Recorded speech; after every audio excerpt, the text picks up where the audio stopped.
Yesus. Amin. Shalom, selamat pagi jemaat sekalian. Puji Tuhan kita boleh beribadah dan di tengah ibadah ini kita akan sedikit mendengar, merenungkan firman Tuhan. Nah, hari ini sesuai dengan tema yang sudah disusun oleh gereja, mengandalkan Tuhan dan bukan manusia. Didasarkan pada Kitab Hakim-Hakim pasal 7. Mari kita membaca Hakim-Hakim pasal 7.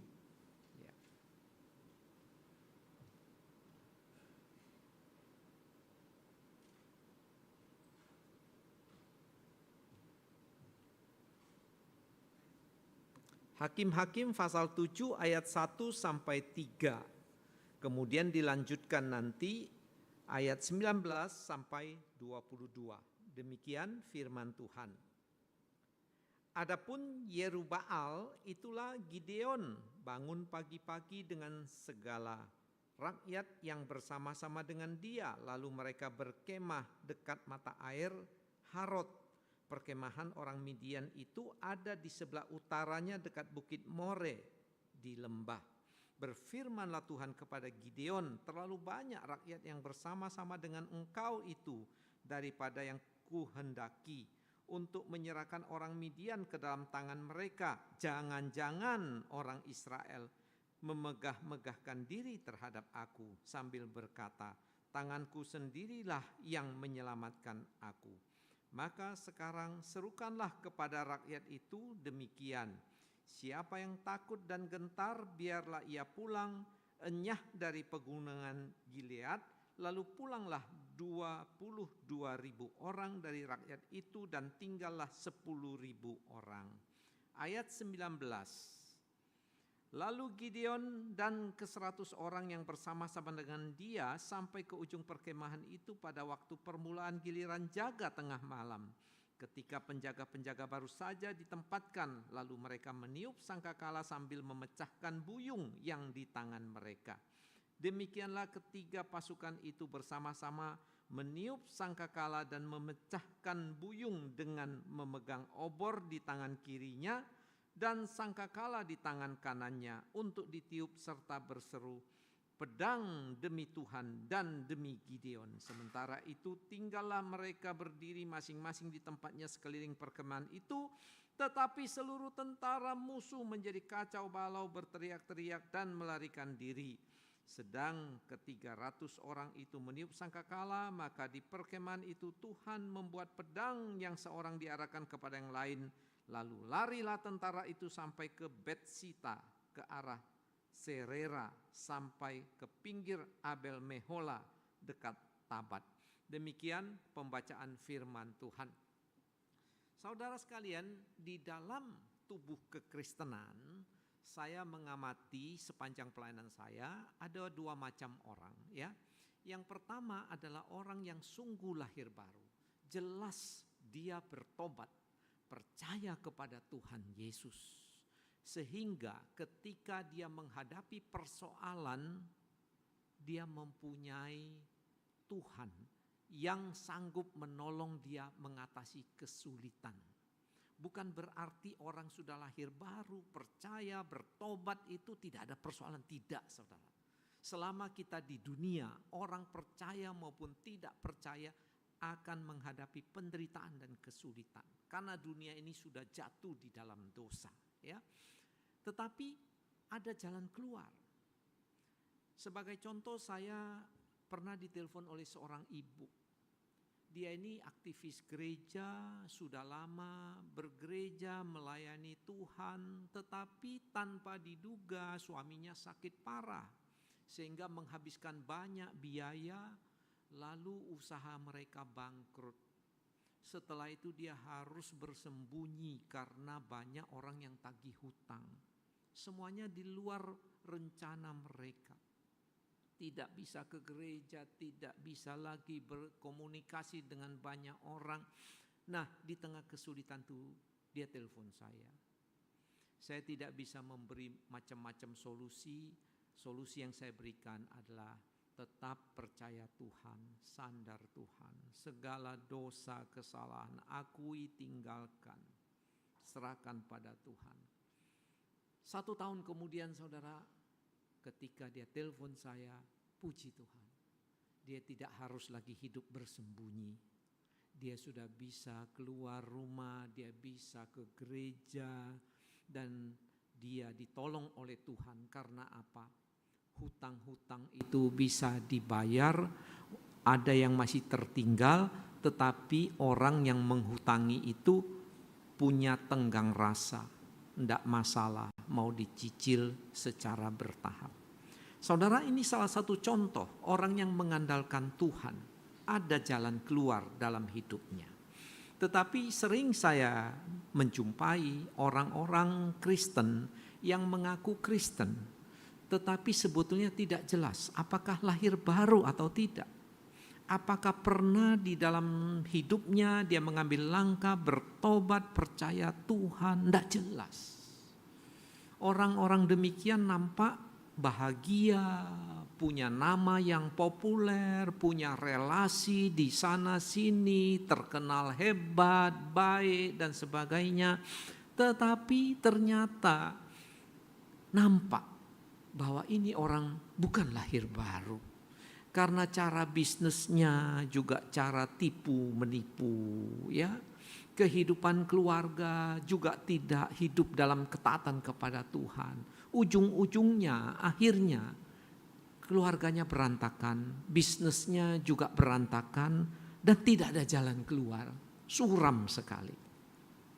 Saudara, saya tidak tahu kita ada pada golongan yang mana.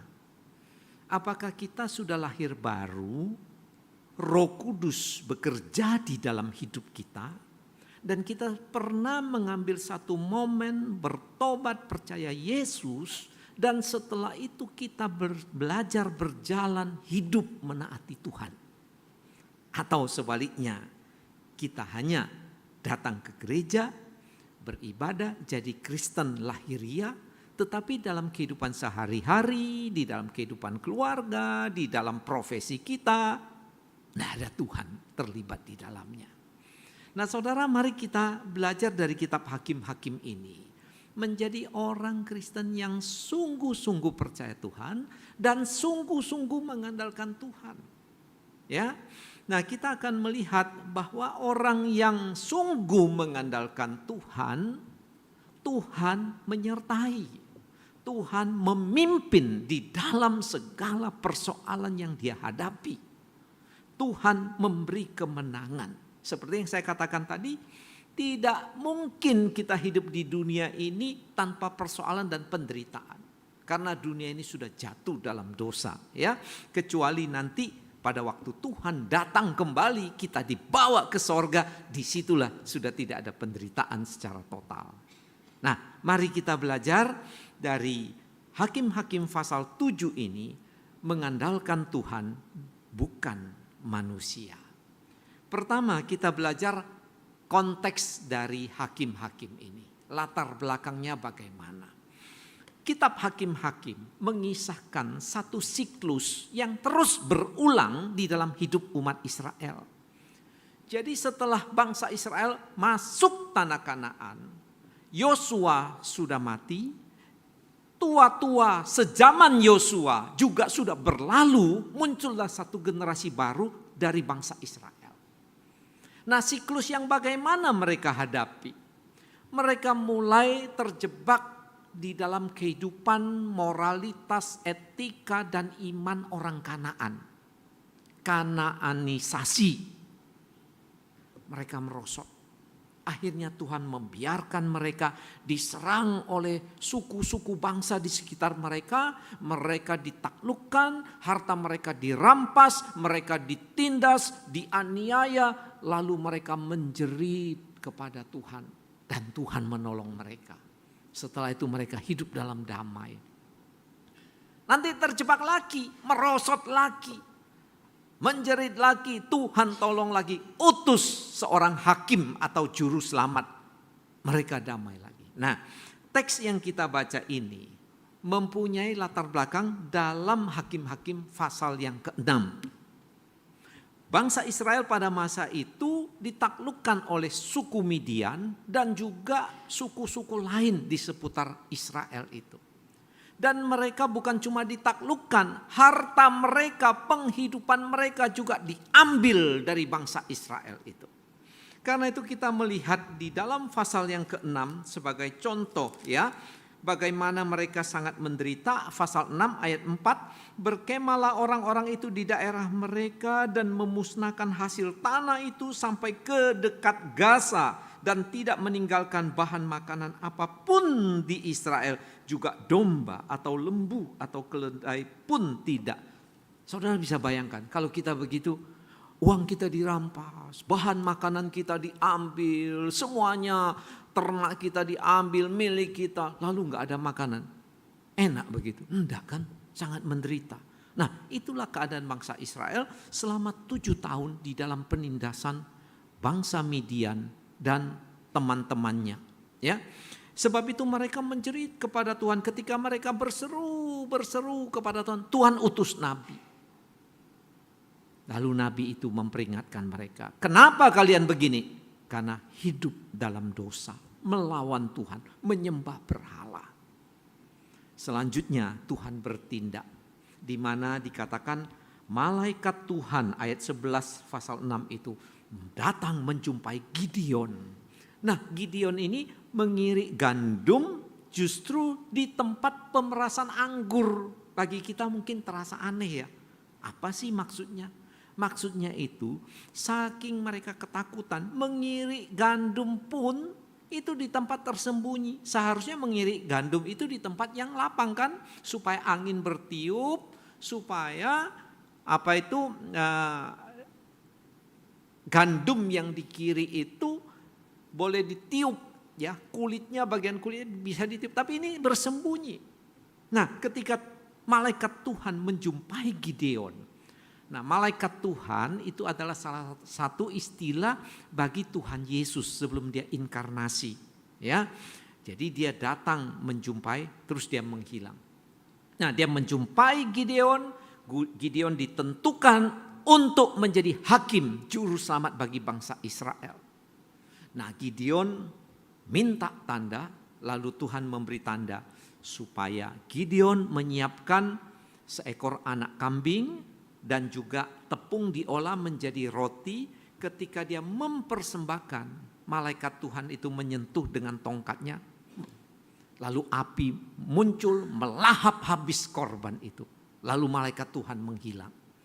Gideon ketakutan, ini betul Tuhan yang menjumpai dia. Nah, selanjutnya saudara sekalian, kita melihat di dalam pasal 6 ini, Gideon disuruh oleh malaikat Tuhan merobohkan mezbah Baal dari papanya. Ini sebagai tanda imannya, ketaatannya kepada Tuhan. Di dalam ketakutan, Tuhan beri dia keberanian, dia lakukan itu. Dia persembahkan korban kepada Tuhan dengan kayu yang dipakai, kayu mezbah Baal dipakai untuk alat pembakarnya. Singkatnya kemudian Gideon didampingi oleh Tuhan, roh Allah mendiami Gideon, lalu dia bisa mengumpulkan suku-suku Israel untuk berperang melawan orang Midian. Nah, saudara sekalian, kita melihat Tuhan juga memberi kepada Gideon pertanda bahwa dia menyertai Gideon. Gideon yang ketakutan masih minta terus tanda, konfirmasi dari Tuhan bahwa Tuhanlah yang mengutus dia. Dia minta supaya bulu domba yang ditaruh di tanah lapang itu kering, sementara tanah di seputarnya, rumput di seputarnya basah. Itu terjadi. Lalu minta lagi kepada Tuhan supaya bulu dombanya yang basah oleh embun, sementara di sekelilingnya kering. Tuhan kabulkan lagi. Nah, saudara, cara Gideon ini jangan ditiru ya. Ini namanya wahyu khusus terjadi pada Gideon. Jangan nanti di rumah ada yang mencoba begini, Tuhan apakah dia jodohku? Lalu ambil bulu domba gitu ya, doa kering dan basah, bukan. Itu untuk Gideon. Tapi bagi kita boleh minta konfirmasi dari Tuhan, ya. Bagaimana pimpinan Tuhan? Tuhan akan beri konfirmasinya kepada kita. Tapi tentunya melalui apa? Kita belajar Alkitab, kita mempelajari dan kita bawa doa. Tuhan pasti menuntun kita, ya. Nah, inilah konteks cerita ini. Apa yang kita pelajari dari latar belakang Hakim-Hakim pasal 7? Yang kita pelajari pertama itu adalah dosa selalu menjadi sumber bencana kehidupan saudara dan saya. Menjadi sumber bencana bagi kehidupan umat manusia. Saudara, di dunia ini orang mungkin bilang, wah masalah ekonomi, masalah politik, masalah perang. Tidak. Yang menjadi akar persoalan ekonomi, persoalan politik, persoalan kerusakan lingkungan dan seterusnya itu adalah dosa. Dosa menjadi akar bencana bagi manusia setelah nenek moyang kita yang pertama jatuh dalam dosa. Nah, ini menjadi pembelajaran bagi kita, saudara. Hati-hati dengan dosa. Jika kita sudah berbuat dosa di masa lalu, belum dibereskan, kita harus selesaikan. Jangan biarkan dosa masa lalu menghantui kita. Dosa masa lalu masih mengganjal di hati nurani dan pikiran kita. Kita mesti mengaku, kita mesti meninggalkan. Dosa masa kini yang kita masih suka, ya, masih dielus-elus, aduh eman loh dosa ini ya. Kalau saya tinggalkan kan sayang sekali. Dosa iri hati, dosa marah, dosa dendam, dosa ingin berbuat jahat, dosa berpikir jahat, pornografi dan seterusnya. Nah, saudara, kita mesti mau bertobat. Jika tidak, dosa itu akan mengejar saudara dan saya. Kadang-kadang ada ajaran Kristen yang ekstrim. Yesus penuh kasih, anugerahnya berlimpah. Lalu dianggap implikasinya apa? Kita boleh bebas berbuat dosa. Karena apa? Kita tukang pembuat dosa, ya. Yesus tukang pengampun dosa. Nah, ini salah konsep. Sebetulnya Tuhan memanggil kita bukan untuk bebas berbuat dosa. Tetapi oleh anugerahnya kita hidup taat mengucap syukur kepada Dia.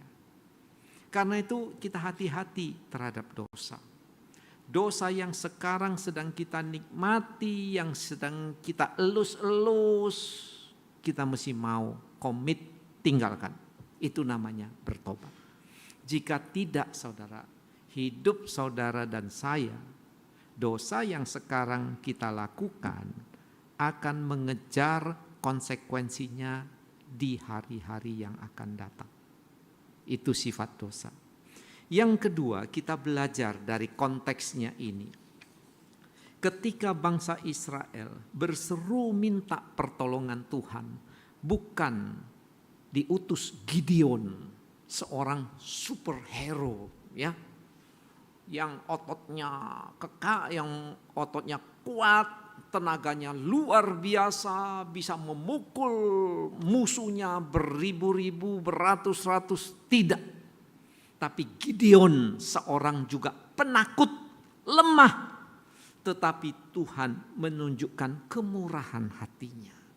Tuhan menyatakan kesabaran, pendampingannya menyertai Gideon. Tetapi yang menjadi intinya itu adalah bukan mengandalkan Gideon manusia, saudara dan saya, tapi mengandalkan Tuhan. Ketika kita merasa kita kuat, kita hebat, kita punya nama, kita punya channel, kita punya macam-macam hal, Tuhan akan berdiam diri, saudara. Ya silakan lakukan menurut kehendakmu.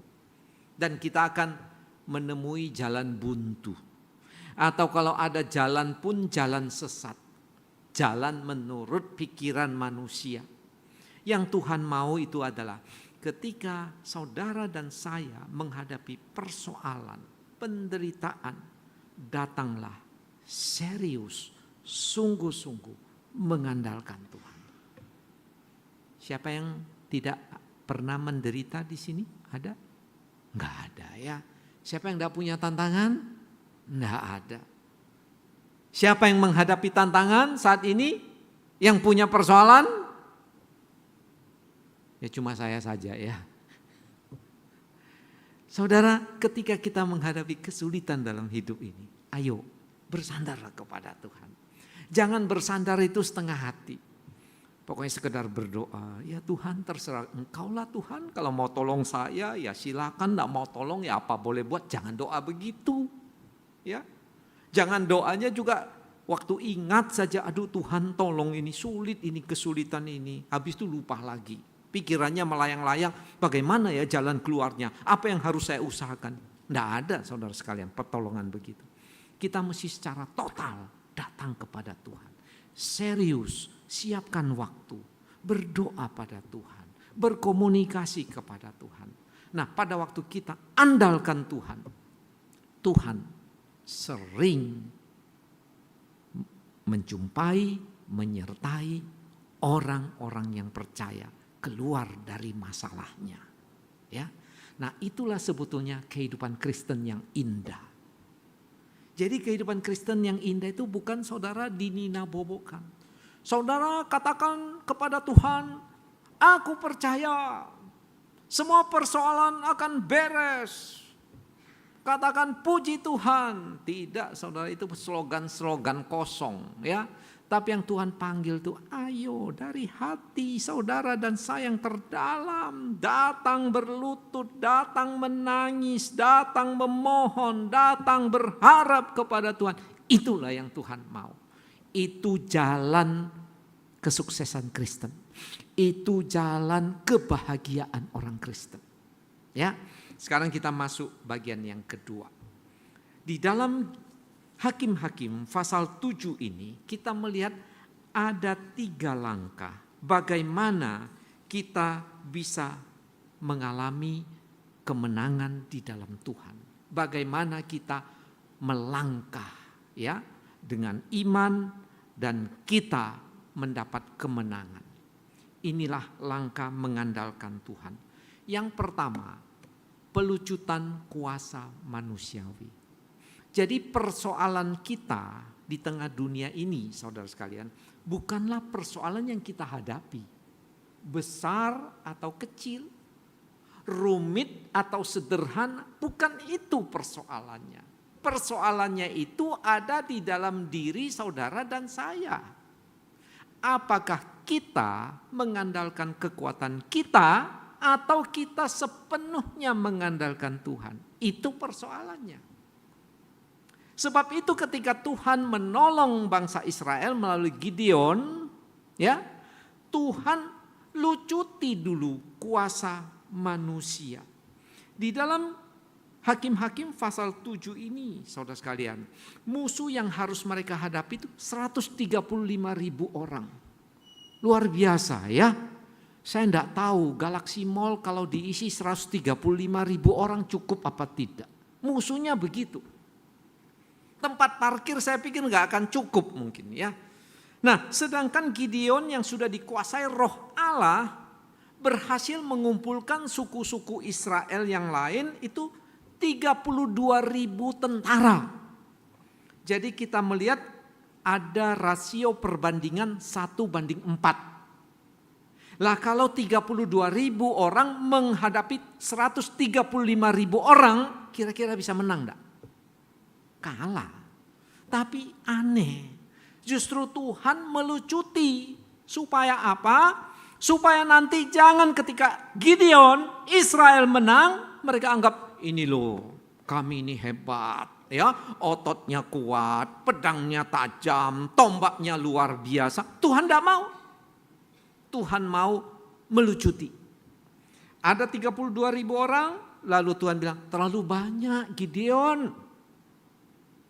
Yang penakut suruh pulang. Dari 32.000 orang itu ternyata yang penakut ada berapa? 22.000 orang. Dan itu sesuai dengan hukum Taurat Ulangan 20 ayat 8. Kalau takut perang ya pulang saja, nanti bikin repot tentara yang lain. Jadi pulang 22.000 orang. Dari 32.000 orang dikurangi 22, jadi berapa? Tinggal 10.000 tentara.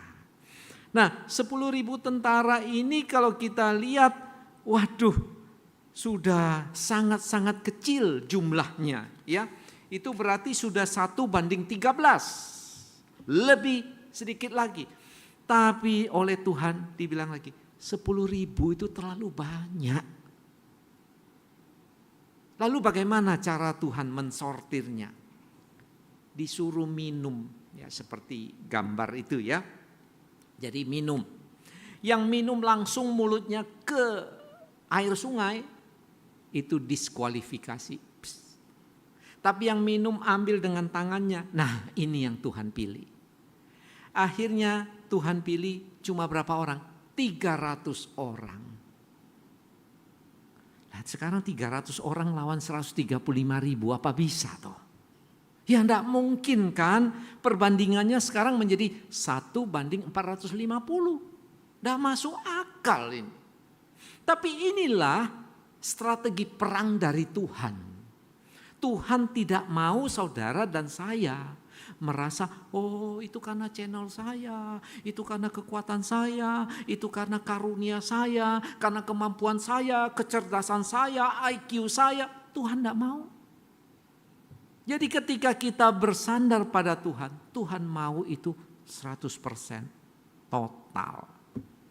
Sebab itu kita melihat ya di dalam kisah ini, Tuhan mau orang yang sungguh-sungguh mengandalkan Dia.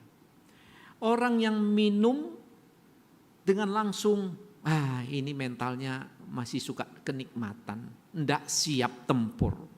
Tapi yang minum cuma sekedar mengambil dengan tangannya, ini cekatan, fokus. Ini orang yang serius. Nah ini menjadi refleksi bagi saudara dan saya. Di dalam kehidupan ini, dalam karir kita, pekerjaan kita, apakah kita mengandalkan kekuatan kita? Kita mengatakan, saya bisa sukses dalam pekerjaan karena koneksi saya, karena kuat, karena pendidikan tinggi, karena keluarga saya dan sebagainya. Atau sebaliknya saudara mengatakan, memang saya bekerja keras, berencana, tetapi semua kesuksesan itu keberhasilan karena Tuhan. Ya, di dalam keuangan kita, apakah saudara mengatakan saya aman? Deposito saya sekarang lumayan besar. Nah ini emas, orang sedang bingung soal emas perak ya. Simpanan saya cukup besar. Saya aman, kuat. Karena ada tabungan saya, ada uang saya. Atau sebaliknya saudara mengatakan, puji Tuhan, saya mengelola keuangan saya dengan hati-hati. Tetapi Tuhanlah yang mencukupkan. Tuhanlah yang mensuplai saya. Di dalam pelayanan kita, apakah kita mengatakan, wah, karena suara saya memang bagus, karena talenta saya di bidang musik bagus, karena sesuatu pada saya maka pelayanan saya sukses? Atau sebaliknya saudara mengatakan, saya bisa melayani Tuhan dengan sepenuh hati, dengan sebaik mungkin, itu karena Tuhan tahu saya lemah, Tuhan perlengkapi saya. Tuhan menyertai, Tuhan memberkati pelayanan saya. Di bidang keluarga, dalam kehidupan keluarga kita, saudara sekalian. Apakah kita mengatakan, oh keluarga saya harmonis. Karena apa? Kami ini suami istri yang kompak. Kami ini memang berusaha dan inilah hasilnya. Atau sebaliknya saudara katakan, kami memang belajar untuk taat kepada Tuhan. Dan Tuhan memberkati sehingga keluarga kami menjadi keluarga yang harmonis. Sebab belajar takut pada Tuhan. Saudara, mari kita merefleksi diri kita. Apakah selama ini kita masih lebih besar dalam jiwa kita, dalam image kita, dalam gambaran kita. Kitalah yang menjadi superhero mengatasi segala persoalan kita. Atau sebaliknya, Tuhanlah sebenarnya kekuatan kita. Saudara, ini menjadi kunci keberhasilan saudara dan saya menjadi orang Kristen. Ini menjadi rahasia apakah kita menjadi orang Kristen yang bisa bertumbuh dewasa atau tidak. Kalau kita mengandalkan kekuatan kita, diri kita sendiri, ya kita melihat diri kita saja. Waktu sukses, ya kita. Yang dipuji kita. Ya. Tidak ada Tuhannya. Waktu kita kolaps, ya kita susah sendiri, frustrasi sendiri, depresi sendiri. Tetapi kalau kita mengandalkan Tuhan, ketika kesuksesan datang, kita tidak menjadi congkak. Karena kita tahu ada Tuhan yang memberi kesuksesan. Ketika kita terpuruk, kita tahu ada yang mendampingi kita. Siapa? Tuhan. Ketika teman, keluarga, siapapun juga tidak bisa menolong lagi. Tapi ada satu penolong kita yang setia. Tuhan Yesus. Ya. Nah, jadi itu langkah pertama. Tuhan sering melucuti kita supaya kita tidak mengandalkan kekuatan kita. Yang kedua, kita melihat ada peneguhan dari Tuhan. Gideon seorang yang takut, seorang yang ragu-ragu. Dia bukan orang yang hebat, imannya kuat, bukan. Dia seperti saudara dan saya. Orang yang penuh keraguan-raguan, ketakutan ketika menghadapi persoalan, bertanya-tanya, apa ini Tuhan kehendak-Mu? Apa ini langkah saya yang harus saya lakukan? Nah, tapi Tuhan itu Tuhan yang maha kasih. Tuhan yang mengerti saudara dan saya. Dia tidak menunggu saudara menjadi superhero, menunggu saudara menjadi kuat imannya, berdoa terus setiap hari, bahkan berdoa puasa. Tidak, di tengah-tengah ketakutan, kekhawatiran, keraguan-raguan kita, Tuhan suka mendampingi, menolong kita. Hanya bagian kita harus beri respon yang benar kepada Tuhan. Nah, apa peneguhan yang Tuhan berikan? Yang pertama kita tahu dari Hakim-Hakim pasal 6, tadi saya sudah katakan. Dia disuruh mempersembahkan korban anak kambing itu ya, yang sudah disembelih lalu roti. Langsung malaikat Tuhan menghabiskan dengan api yang muncul dari tongkatnya. Lalu yang kedua dari apa? Itu dari bulu domba. Gideon minta bulu domba yang basah, lalu bulu domba yang kering Tuhan berikan. Ya, itu yang kedua. Lalu yang ketiga apa? Pertanda apa? Peneguhan, konfirmasi yang Tuhan berikan. Pada waktu Gideon sudah siap bertempur, dia masih ragu-ragu dan khawatir. Lalu Tuhan beri dia konfirmasi, peneguhan yang ketiga. Yaitu apa? Gideon disuruh pergi malam hari bersama dengan satu pembantunya. Kemana? Ke pasukan Midian yang paling depan. Ke kemah tentara Midian dan suku-suku lainnya itu. Yang jumlahnya 135.000 orang itu. Saya bayangkan, dia ini takut, tapi Tuhan suruh dia. Dia dengan keberanian yang tersisa, ya datang secara mengendap-endap, pelan-pelan, hati-hati. Sudah dekat dengan kemah bagian luar dari tentara Midian. Lalu dia mendengar ada seorang Midian beritahu pada temannya, aku ini bermimpi, ada roti jelai menggelinding, menghancurkan kemah Midian. Lalu temannya bilang, oh itu artinya Gideon dengan pasukannya akan memporak-porandakan tentara Midian. Tuhan berfirman lewat tentara yang bermimpi dan penafsirnya. Dia pulang, dia diyakinkan oleh Tuhan. Bahwa ini suara Tuhan, Tuhan sudah mengutus Gideon pimpin peperangan itu. Maka dia diteguhkan hatinya. Saudara, ini menjadi pelajaran bagi kita sekalian. Ya, di tengah kita saat menghadapi persoalan, tantangan berat, masih belum ada solusi, belum ada jalan keluarnya, kita ragu-ragu, kita cemas, kita bertanya-tanya. Tetapi jika kita membuka hati kita, menanti jawaban Tuhan, kita sabar meminta jawaban dari Tuhan, petunjuk dari Tuhan, maka Tuhan akan memberi konfirmasi kepada kita. Ya, cuma sering orang ketika takut, khawatir, aduh siapa yang nolong saya ya, lalu temannya rekom, itu loh di sana itu ada orang pinter, wah pergi ke suhu ya.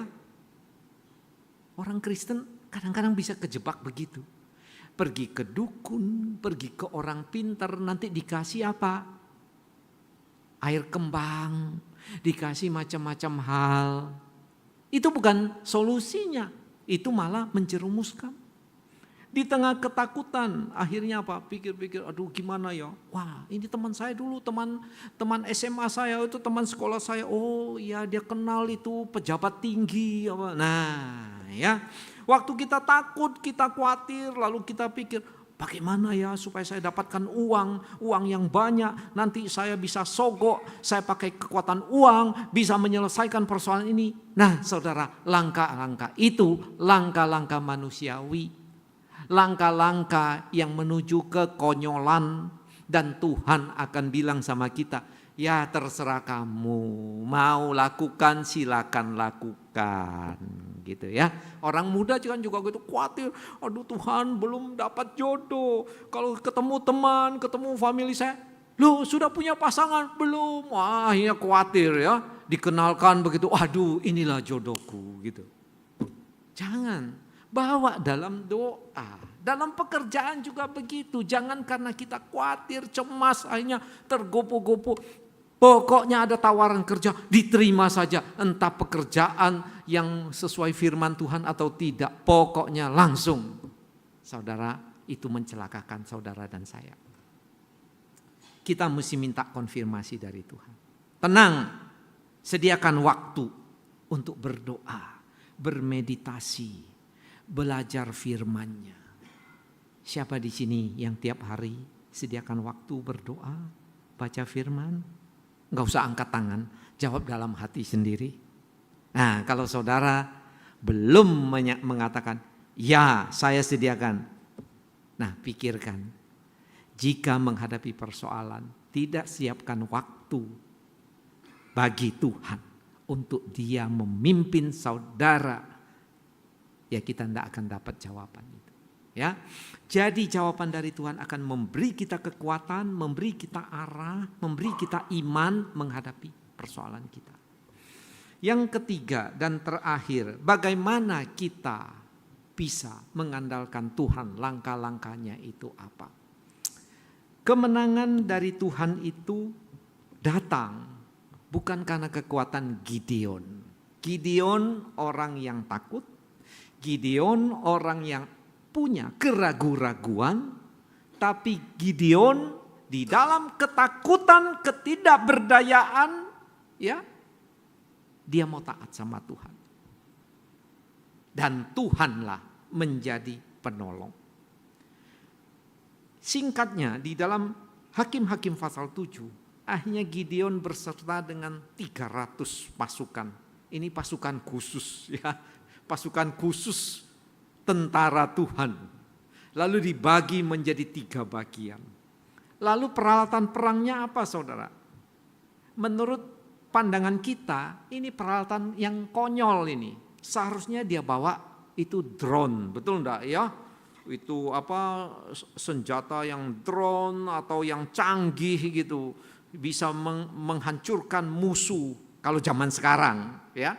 Nah zaman Gideon seharusnya kan bawa pedang, bawa tombak, bawa panah, bawa peralatan tempur yang hebat, betul kan? Ini tidak. Peralatannya apa? Satu, sangkakala. Yang kedua itu obor. Yang ketiga itu buyung kosong, kendi kosong itu loh. Nah, saudara bisa bayangkan lawan 135.000 orang, senjatanya tidak ada pedang, tidak ada tombak, cuma sangkakala, obor, buyung kosong. Maju. Nah, ketika mereka maju, apa yang dilakukan, saudara sekalian? Mereka maju, kalau kita melihat itu di dalam ayat 20, demikianlah ketiga pasukan itu bersama-sama meniup sangkakala dan memecahkan buyung dengan memegang obor di tangan kirinya dan sangkakala di tangan kanannya untuk ditiup serta berseru, pedang demi Tuhan dan demi Gideon. Loh, cuma itu senjatanya, saudara. Ya, tapi apa yang terjadi? Dikatakan ayat 22, sedang ke-300 orang itu meniup sangkakala, maka di perkemahan itu Tuhan membuat pedang yang seorang tentara itu, seorang diarahkan kepada yang lain, lalu larilah tentara itu sampai ke Betsita, ke arah Serera, sampai ke pinggir Abel Mehola dekat Tabat. Siapa yang berperang? Tuhan bertindak, menolong. Gideon dengan langkah iman. Saudara, inilah kemenangan mengandalkan Tuhan. Ya. Kita berserah pada Tuhan, bagian Tuhan yang bertindak. Kita belajar taat di dalam keraguan-raguan kita, Tuhan akan turun tangan. Saudara, kisah Gideon ini sering berulang dalam kehidupan orang-orang percaya yang sungguh mengandalkan Tuhan. Tuhan turun tangan, Tuhan campur tangan. Caranya bagaimana? Cara yang unik dari Tuhan. Ya. Nah, itu akan kita alami, saudara sekalian, ketika kita bersandar kepada Tuhan. Akhir dari khotbah ini sebagai penutup. Hakim-Hakim pasal 7 memanggil kita untuk bertobat. Bertobat dari mana? Berbalik, jangan mengandalkan tentara-tentara duniawi. Tentara duniawi apa? Uang, kepintaran, gelar, koneksi, status. Nah, jangan salah paham, saya tidak katakan kalau gitu orang Kristen tidak usah kuliah, tidak pakai gelar gitu ya. Orang Kristen tidak usah kerja yang baik. Bukan, kita harus belajar, kita harus bekerja dengan disiplin. Tetapi semuanya itu bukan andalan utama. Jangan jadikan Tuhan. Kita harus bertobat untuk hal itu. Yang kedua adalah panggilan untuk berdoa. Ayo, mari kita sediakan waktu. Selalu berserah, berdoa, baca firman, mencari pimpinan Tuhan dalam hidup kita ini. Ya, jadi jangan waktu kepepet baru doa. Baru doa puasa, baru doanya berlutut sujud-sujud. Tidak. Waktu masih nampak keadaan tenang, baik-baik, kita melatih diri untuk berdoa, mendengar firman Tuhan. Ya. Yang terakhir itu adalah panggilan bertindak. Tuhan tahu saudara dan saya sering takut, sering ragu-ragu, sering tawar hati. Tidak masalah, tetapi ayo mau melangkah dengan iman. Tuhan beri firman-Nya apa kepada kita melalui khotbah, melalui perenungan firman, baca firman, kita taat. Besok lagi Tuhan bilang apa, kita belajar taat. Dengan kita melatih ketaatan-ketaatan itu, maka otot rohani kita jadi kuat. Ya, jadi kalau mau sehat itu bukan olahraga cuma 1 bulan 1 kali. Bukan waktu sudah sakit baru mau melatih olahraga, tidak. Olahraga tiap hari supaya semuanya terlatih sehat. Mari kita tundukkan kepala, kita masuk di dalam doa.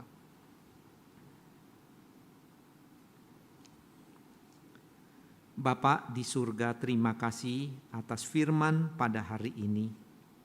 Kami belajar dari kisah Gideon. Kami tidak beda dengan Gideon, sering menghadapi persoalan, problema, mungkin karena dosa atau lain hal. Dan kami merasa takut, gentar, tidak berdaya. Tapi tolonglah kami Tuhan untuk mau melucuti kekuatan kami. Mau datang dengan kerendahan hati, dengan pertobatan, penyerahan kepada Tuhan. Beri kami petunjuk dari firman-Mu hari demi hari. Dan tolong kami melangkah dengan iman, menaati Tuhan dalam proses kekristenan kami. Dan pada akhirnya biarlah Tuhan sendiri yang kami melihat nyata, yang menolong kami, yang membebaskan kami, yang memberi kemenangan. Sehingga iman kami hari demi hari semakin kuat untuk memuliakan Tuhan. Berkati kami sekalian, berkati gereja Tuhan di tempat ini. Baik jemaat, pengurus, majelis, dan hamba Tuhan. Ini doa kami dalam nama Tuhan Yesus. Amin.